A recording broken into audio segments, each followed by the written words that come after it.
Sveiki visi. Baigėsi metai, Andriau. Žiauriai permainingi metai. O laukia turbūt dar labiau permainingi ir dar labiau neaiškus.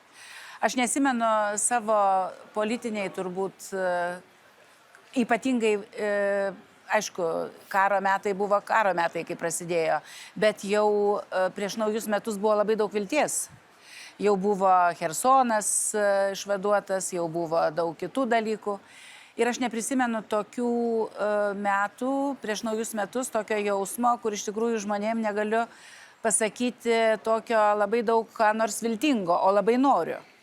Tai šiandien gal ne tiek apie tuos permainingus metus, kurie buvo, tik tai vieną sakinį, kad pavasarį jeigu būčiau paklausta, tai būčiau kalbėjus kitaip. O dabar daug kas pasikeitė ir dar labiau, kaip sakiau, permainingi tie metai laukia ateityje. Ir mes šiandien abudu nutarėm pakalbėti per Lietuvos visų rinkimų, ypatingai prezidento rinkimų prizmę. Nes, sunku ką nors pakeisti, kaip ten bus su respublikonais ir demokratais Amerikoje. Gal daugiau galim keisti, daryti įtaką čia Europos Sąjungoje, bandydami burti tą daugumą už Ukrainą arba apskritai už kai kurios esminius, egzistencinius dalykus.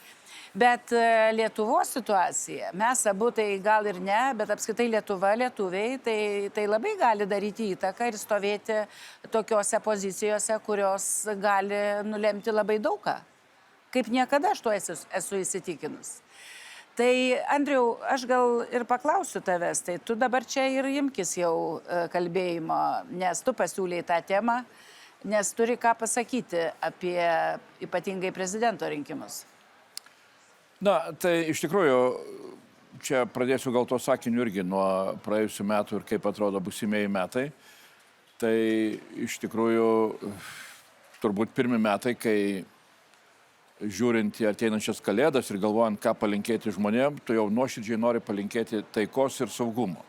Ką anksčiau, taip sakant, įpindavom į... Bet tu žinai, aš tai šį kartą linkėsiu irgi taikos ir saugumo, bet iš kitos pusės ne taip giliai įsitikinus kaip anksčiau.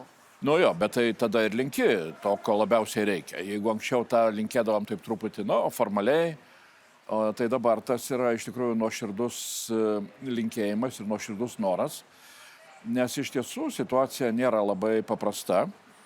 Na bet jinai reikalauja ne tik tai grėsmių įvardymo, kas jau yra padaryta, bet jinai reikalauja ir labai aiškaus supratimo, o ką turime daryti, kad tų grėsmių būtų mažiau. Ir ką turime daryti ne tik tai stiprindami Lietuvos saugumą, ką darom ir darysim, ir vokiečių brigada, ir kiek ten išleidžiam pinigų, BVP procentų, kiek išleidžiam kariuomeniai, gynybai stiprinti, bet turime galvoti ir tai, kaip stiprinti savo veikimą tarptautinėje erdvėje. Ir čia iš tikrųjų yra, turim įsivertinti dabartinę situaciją, kaip ją vertinam, kaip Lietuva išnaudoja tuos instrumentus, kuriuos turi šitoje veikloje. Tai yra visų pirma vyriausybė, užsienio reikalų ministras, premjerė, bet ir prezidentas, kuris štai, kai mes čia kalbam, jau turbūt yra Briuselėje ypatingos svarbos vadovų taryboje, kur sprendžiama ar pradėti dėrybas dėl narystės Europos Sąjungos su Ukraina ir Moldova.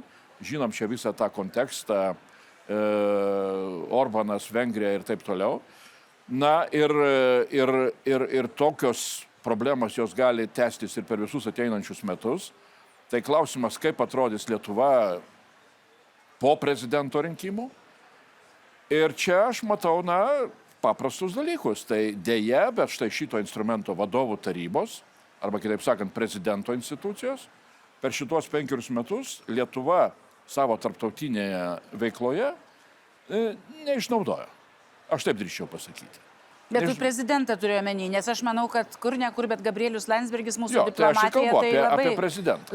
Labai ryškiai įėjo į... Aš kalbu apie prezidentą ir, čia taip gal net ir charakteringa, kad štai prezidentas Nausėda čia apsispręsdamas, kad jisai vėl kandidatuos, kalbėjo tokią, darė savo, taip sakant, savo pristatymą, kalbėdamas apie tai, ką pavyko nuveikti per beveik jau 5 metus. Bet išvardijo vien tik vyriausybės padarytus darbus. Tai apie tai ir šneka, kad išvardino tik vyriausybės padarytus darbus ir praktiškai nei žodžio nebuvo apie užsienio ir saugumo politiką, kur yra konkrečiai prezidento ypatinga atsakomybė.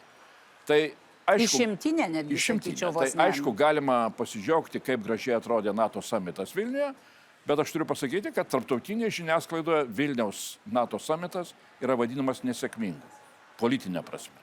Tai aš kartais galvoju, ir bandau pats savo atsakyti į klausimą, tai prezidentas Nausėda 5 metai baigėsi, ką galėčiau įrašyti į jo, taip sakant, veiklos reziumė kaip pliusą.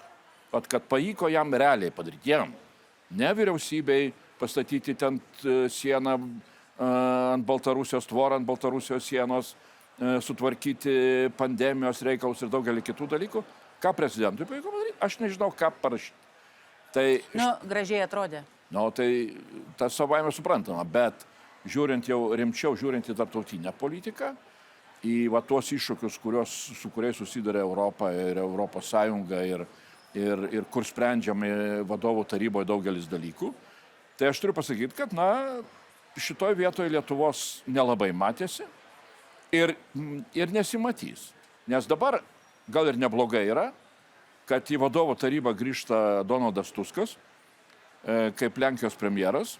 Bet sakyk. Jo, tai ir iš karto matom tikrai didelį jo aktyvumą, bandant spręsti tą, tokią, nežinau, vengrišką klavietę, ar kaip ją pavadinti, vadovų taryboje. Tai štai aš matau tai, kaip turėtų atrodyti ir Lietuva, jeigu jinai iš tikrųjų būtų tinkamai atstovaujama toj pačioj vadovų tarybai. Tai aš čia nekalbu, ar prezidentas, ar kas ten turėtų atstovauti, bet dėja šiandien mes to neturime. Ir todėl aš žiūriu į tuos ateinančius rinkimus, kaip tam tikrą prasme, į tokį tikrai svarbų momentą. Arba mes ir toliau gyvenam, ir galbūt tai yra ilgalaikė tendencija, kad ir ateity prezidentai Lietuvos nebus labai reikšmingi, baigėsi reikšmingų prezidentų epocha ir ateinam į tokį nereikšmingų prezidentų laikotarpį. Užsienio politikoje. Į užsienio politikoje bendrai. Taip sakant, kurie, nerasdami savo tos reikšmės valstybės gyvenime, bando labai susireikšminti, dirbtinai susireikšminti, bet realiai, taip sakant, nėra pajėgus kažką reikšmingo nuveikti. Gali būti, kad Lietuvoje prezidento rinkimai taps tokių, kaip čia pasakyti, populistinių varžybų, taip sakant, arena, pagrindinė arena populizmo. Tai visaip gali būti. Bet tai matai, čia viskas vyksta labai sudėtingų metų.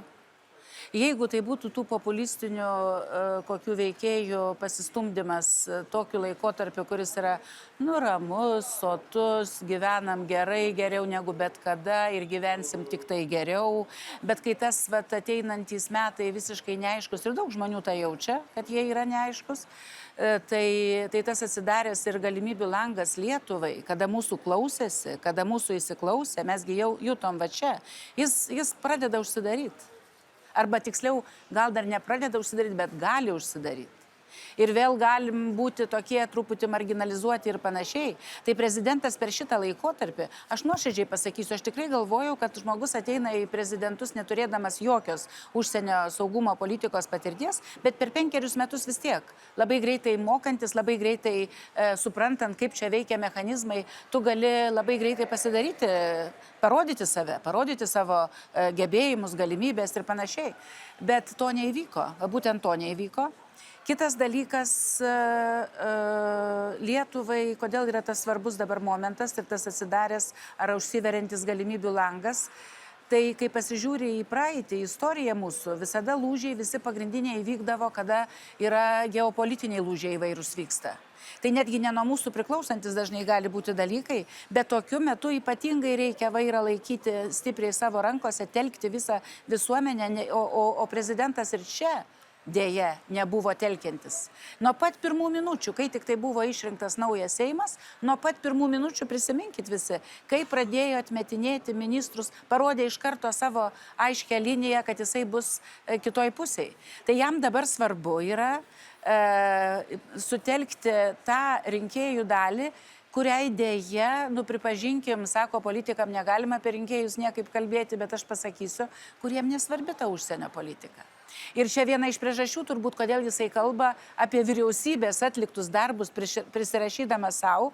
Natūralu, žmonėms norisi girdėti apie jų daržo, jų kiemo reikalus, kas irgi svarbu, bet šiuo atveju tai yra nedovanotina. Ir dar kiti kandidatai, kurie apsiskelbė, irgi lygiai taip pat Ukrainos nekelia klausimo.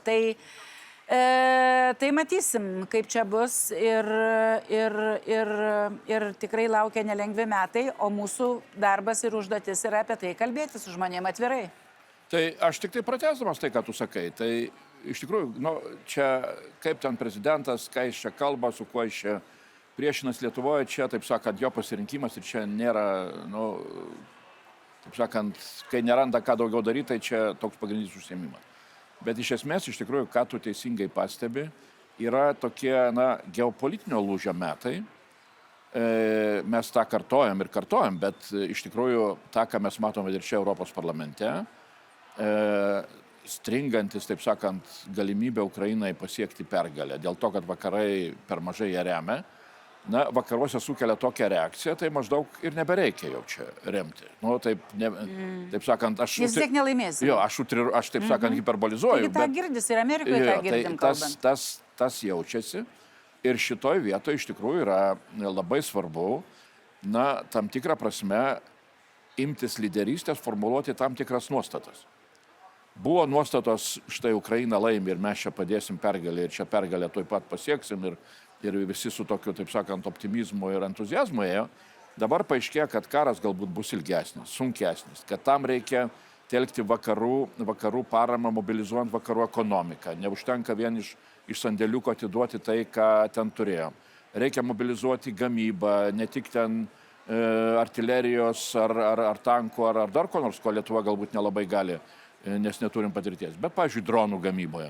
Tai yra dalykų, kurios šitoj situacijoje ypatingai svarbu yra imtis iniciatyvos ir daryti. Aš dabar pabūsiu tokių tau oponentų iš už ekrano, bet tai ką gali Lietuva? Tai prezidentas turbūt taip ir plaukia tokiam farvaterį truputį didžiųjų valstybių, vis pasižiūrėdamas, perskaitydamas kažkokias tezės, kur jam kas nors parašė, patarėjai ir kas nors.